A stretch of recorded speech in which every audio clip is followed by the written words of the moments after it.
Nakita ko nga si Minsitor dito at saka si Granger, kaya eto sinugod ko na at inuuna ko nga dito si Minitor.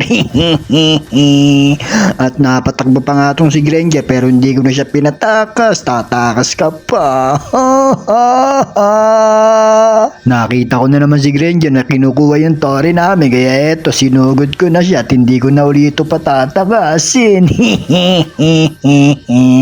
At may kasama ka pa pala rito ha, hindi ko na rin to papauwin sa base nyo kaso ang bilis tumakas. At dumating pa rito si Changit, sumugod pa ng matapang dito sino ba yun, si Sunny. At hindi na rin siya nakatakas at eto tumaalis ako, mapitas ako. Nagmadali na nga ako dyan kasi lugin-lugi dito si Silong at napitas siya ni Changit, kaya eto tatakbo muna ako. Kukunin ko muna tong turtle bago ako makisali sa inyo. At dito'y nakipag-plus nga sa amin yung mga kalaban, natatakas pa nga tong si Changi, siya yung sinugod ko. Hindi na nga tumuli si Granger, natakot siguro at nakasulubong ko pa nga rito si Mia kaso napitas siya ni Silong.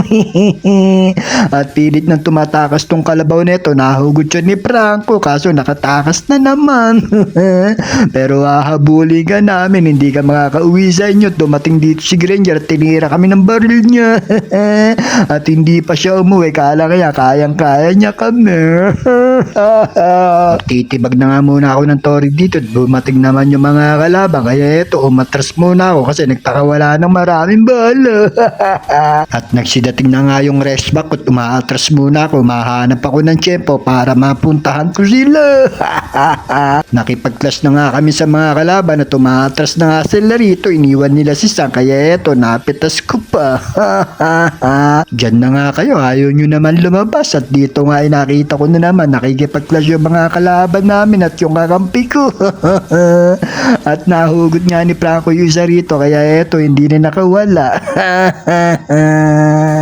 Sobrang kunat nga rito ni Minitor at sumugod siya mag-isa habang tinitira kami dito ni Changi, kaya eto matras muna ako.